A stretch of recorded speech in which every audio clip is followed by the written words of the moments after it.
Vale, me gustaría que pudiésemos ir con nuestras Biblias a Primera de Juan, capítulo 4, versículo 18.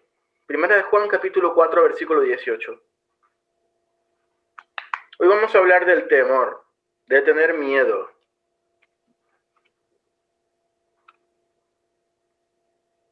Primera de Juan, capítulo 4, versículo 18. Voy a leerlo. Dice, en el amor no hay temor, sino que el perfecto amor echa fuera el temor, porque el temor lleva en sí castigo, de donde el que teme no ha sido perfeccionado en el amor.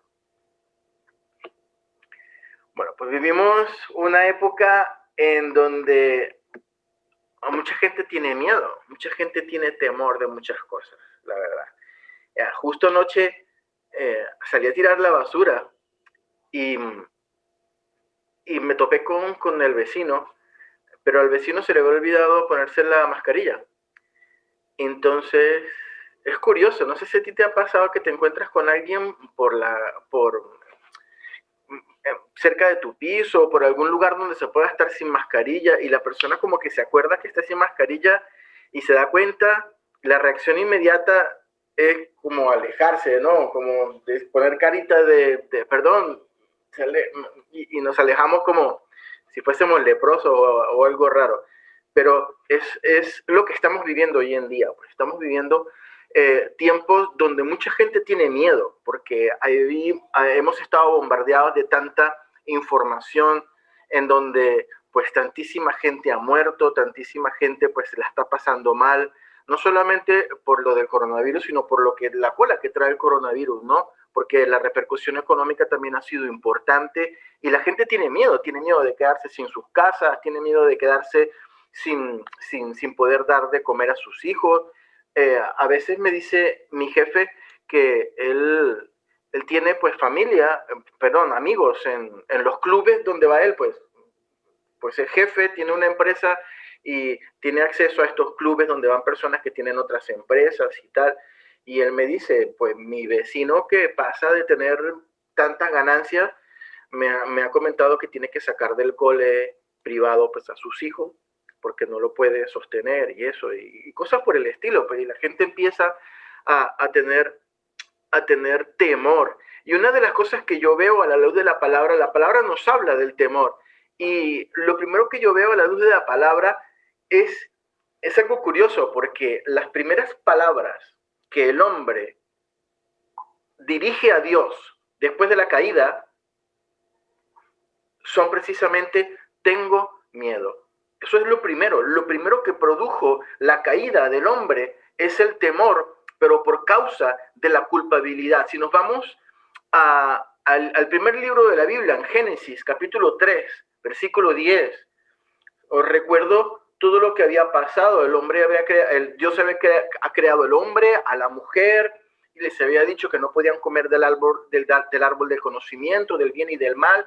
Desobedecieron, comieron, y llegó un punto en donde habían desobedecido y el Señor dice la palabra que se oyó caminando ahí en el huerto, y lo que dice Adán en el versículo 10, las primeras palabras que dirige, de hecho no, son las primeras palabras que dirige el hombre a Dios.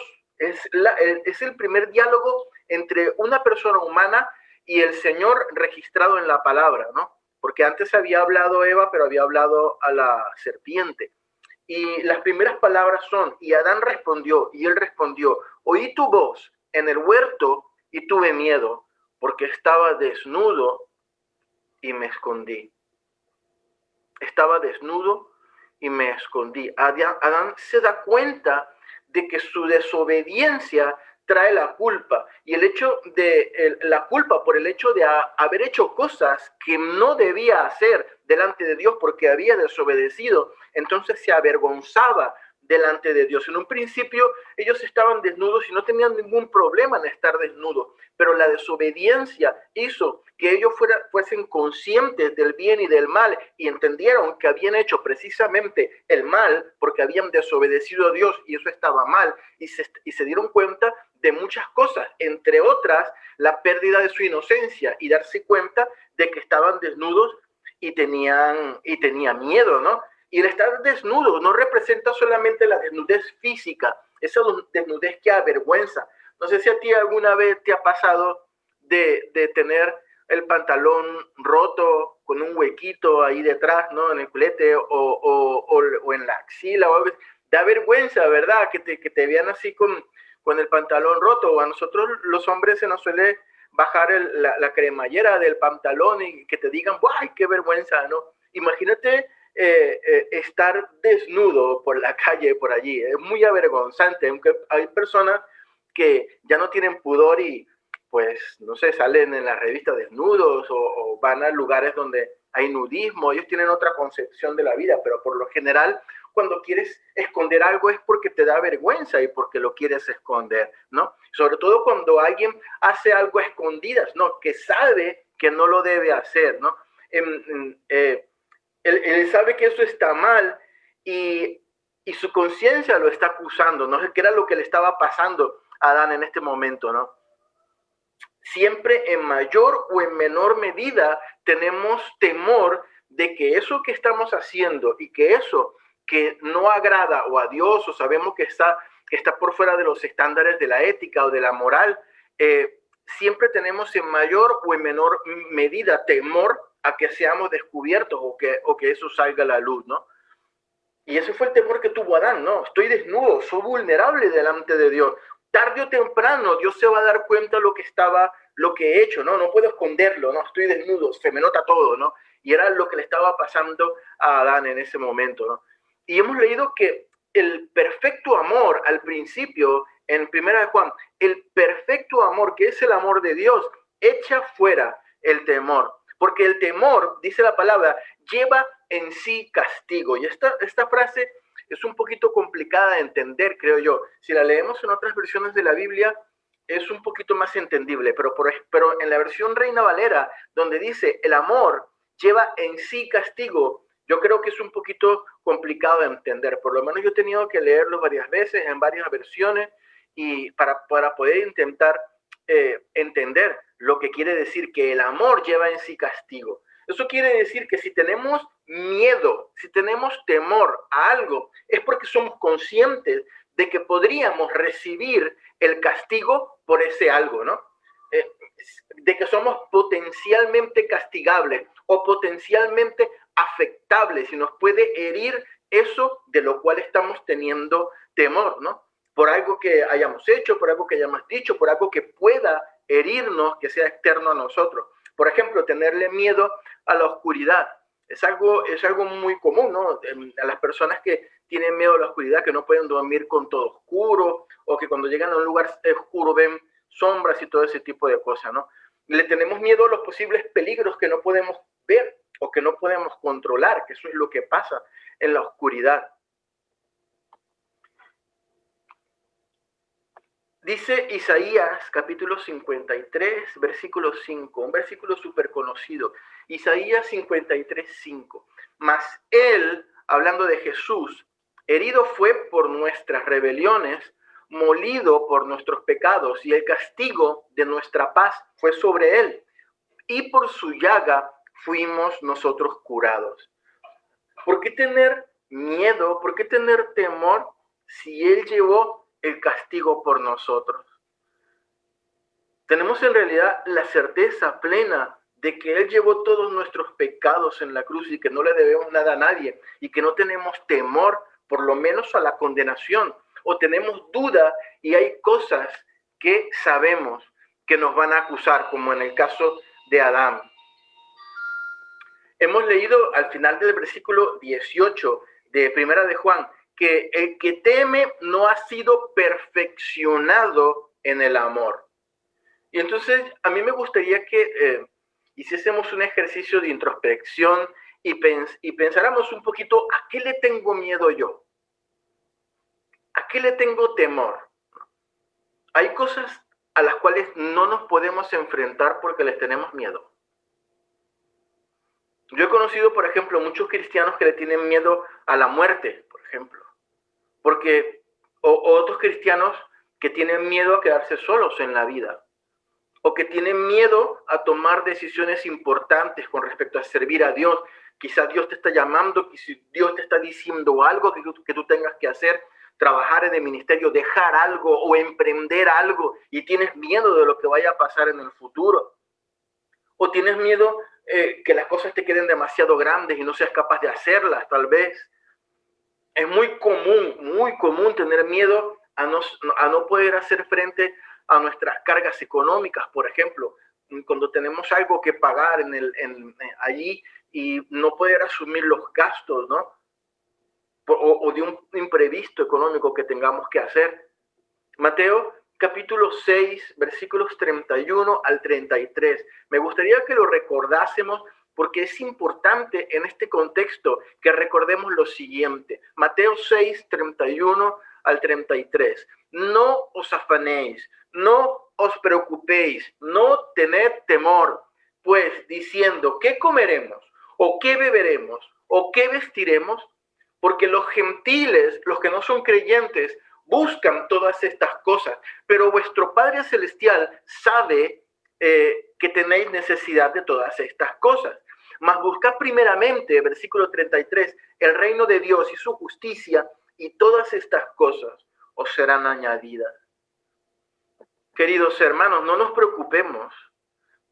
No tengamos temor de lo que comeremos mañana o de lo que vestiremos o con qué pagaremos las cuentas. Yo sé que es normal porque somos seres humanos y a veces nos dejamos influenciar por el temor y por los pensamientos y es normal, pero nuestro Padre Celestial sabe, recordémoslo, dice la palabra, nuestro Padre Celestial sabe que tenemos necesidad de todas estas cosas. Si tenemos temor de que nos faltarán recursos, es porque creemos que algunas de estas cosas faltarán por alguna razón, porque Dios no es suficiente, o porque hayamos hecho algo malo, o porque tenemos falta de fe, o porque no somos suficientemente buenos como cristianos.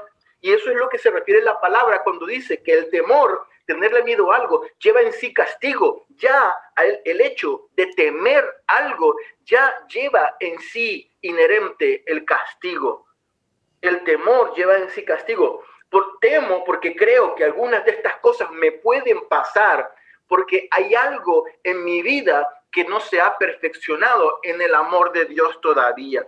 Yo no sé si en la Nueva Traducción Viviente, donde dice que el amor lleva en sí castigo, dice lo siguiente: si tenemos miedo es por temor al castigo. Y esto muestra que no hemos experimentado plenamente el perfecto amor de Dios. Nosotros, vuelvo y repito, hermanos, somos seres humanos y podemos decir, bueno, es normal tener temor a ciertas cosas, es normal. Hoy en día creo que la mayoría de nosotros tiene más o menos temor, por ejemplo, con lo que nuestro día a día, ¿no? De lo de contraer la enfermedad esta del coronavirus o el COVID-19 o que algún ser querido nuestro tenga problemas con esta enfermedad. Hace poco veía un vídeo súper gracioso, ¿no? Que es de esos de los que comparten en las redes sociales, o no recuerdo ni siquiera dónde lo vi, pero era que había unas personas que eran de cámara escondida, y había una de estas personas que se ponían el tapaboca, la mascarilla, pero la tenían bajada, ¿no? Estaban en la calle sin mascarilla, ¿no? Y se ponía una persona detrás con el teléfono, como a unos 2 metros, diciendo, sí, es que esta mañana me levanté, haciendo mentira, ¿no? Era por filmar, por hacer allí la broma. Sí, esta mañana me he levantado con fiebre y tengo mucha tos y tengo dificultad para tragar y no siento los olores. Entonces la persona que no tiene la mascarilla hacía disimuladamente y se la ponía. Y así hacían un montón de personas, se ponían detrás de todas las personas que veían que no tenían mascarilla y la persona, pues como quien no quiere la cosa, se la subía. Daba mucha risa, porque hay miedo, ¿no? Porque hay miedo de contraer la enfermedad y a veces se te olvida y tú te pones la mascarilla, ¿no? Y la idea, hermano, no es que nos sintamos mal o que te puedas sentir mal por decir, mira, soy ser humano y tengo temor de cosas. O por el hecho de decir, si tengo temor a algo, es porque soy mal cristiano. Porque no es esa el objetivo. El objetivo es que cuando la palabra dice que muestra que no hemos experimentado plenamente el perfecto amor de Dios, probablemente en esa área de nuestra vida. Yo creo que es como una campanita, donde nosotros tenemos temor, en el área donde nosotros realmente tenemos miedo. Vivir con miedo es incómodo, hermano, porque estás con la zozobra, porque hay cosas que no puedes enfrentar, pero saber y ser consciente de las cosas a las que les tenemos temor, a las que les tenemos miedo, nos recuerdan que en esa área de nuestra vida, porque es lo que nos dice la palabra, hay cosas, hay áreas en donde no hemos experimentado precisamente plenamente el perfecto amor de Dios. Entonces vivimos inquietos en esa área por lo menos, o en esas áreas, vivimos intranquilos, vivimos sin paz por culpa del temor y por culpa del miedo, ¿no? Y lo que tenemos que hacer es pedirle al Señor que perfeccione su amor en nosotros para poder tener esa confianza, para vivir en esa paz que sobrepasa todo entendimiento que dice la palabra, ¿no? Muchas veces, por ejemplo, la falta de perdón en nuestras vidas puede deberse a un temor, al temor de que la gente piense que yo soy menos que ellos. O sea, si tengo que perdonar o si tengo que pedir perdón, yo tengo ese miedo a perder mi orgullo, mi dignidad, y tengo ese temor a que la gente diga, mira que esta persona reconoció y tal, y qué tonto es, no tiene orgullo, no tiene dignidad, ¿no? ¿Qué pensarán de mí? Que soy débil, que no tengo carácter, que soy el primero en ser vencido. Y cuando es todo lo contrario, el que perdona o el que pide perdón y vence el miedo del qué dirán o de qué pensarán si soy débil, no es el primero que pierde, es el que gana primero.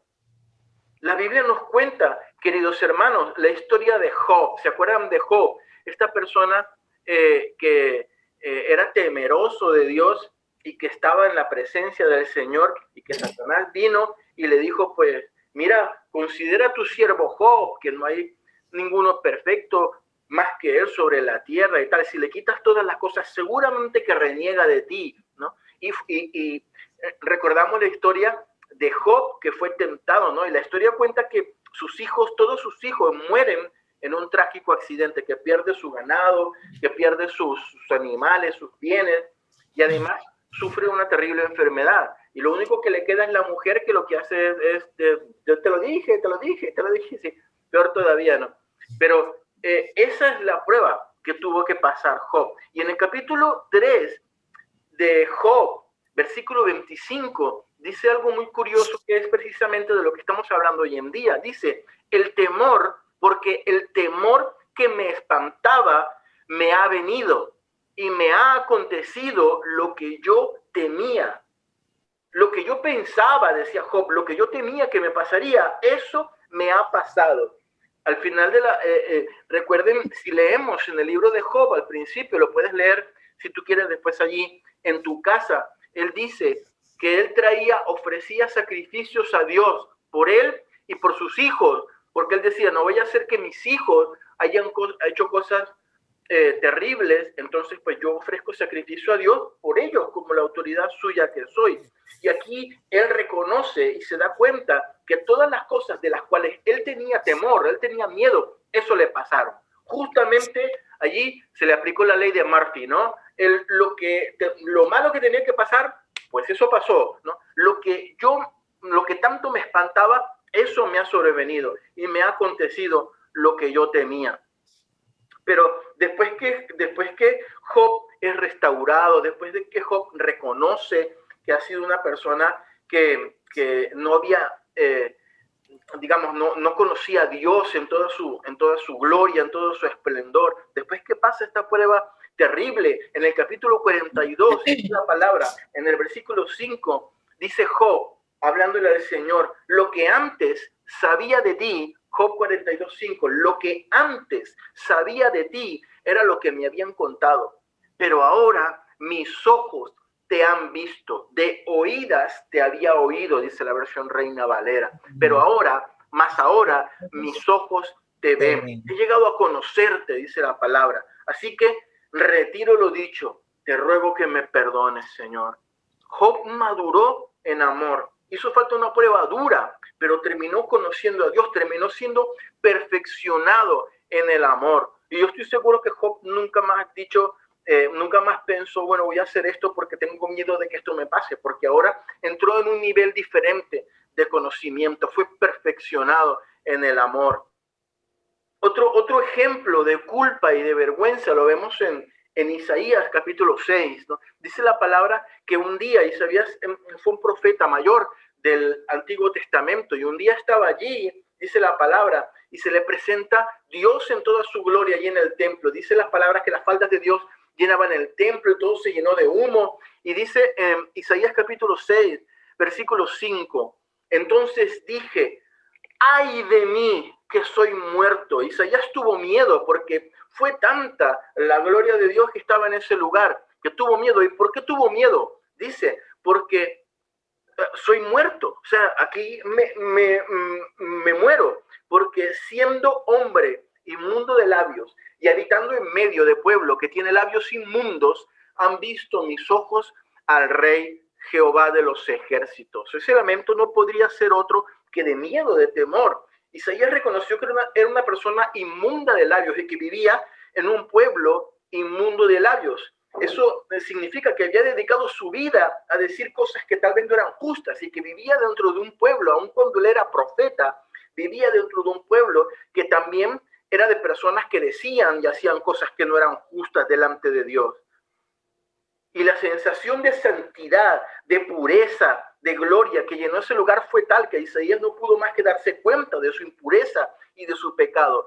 Tal era la santidad de Dios que llenaba ese lugar que Isaías sintió el temor de que iba a morir debido al peso de su pecado, confrontándose con la santidad de Dios en ese momento. En ese tiempo no existía la gracia del Señor Jesús, pero dice la palabra que un ángel tomó unas tenazas del altar, con unas tenazas tomó un carbón encendido y lo posó en sus labios, justamente en el área donde él dijo, yo soy un hombre inmundo de labios. El ángel dijo, yo te voy a purificar esos labios. Digamos, como una especie de tipo de lo que Jesús hace en la vida de nosotros como cristianos. No tenemos, hermanos, por qué vivir con vergüenza ni culpa de nada, como en el caso de Adán. Hay un versículo que hemos repetido muchísimas veces, que está en 2 Corintios capítulo 5, versículo 17. Y es que si alguno está en Cristo, nueva criatura es. Las cosas viejas pasaron, y aquí todas son hechas nuevas. Y tengo un par de versículos más para concluir que me gustaría que nos llevásemos en nuestro corazón. Dice, este está en Juan, primera de Juan capítulo 1, versículo 9. Si confesamos nuestros pecados, Él es fiel y justo para perdonar nuestros pecados y limpiarnos de toda maldad. Y el último versículo que me gustaría dejar en esta reflexión acerca del temor y del miedo está en Salmos 34, capítulo 34, versículo 4. Me gustaría que todos lo buscásemos y nos quedáramos con este salmo. Salmos capítulo 34, Salmos 34, versículo 4.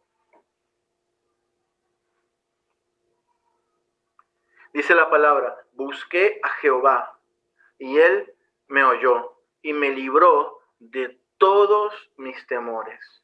Primero buscamos a Dios, le hablamos, Él nos oye y nos libra de todos nuestros temores. Amén. Vamos a orar. Señor, te doy muchísimas gracias por tu palabra.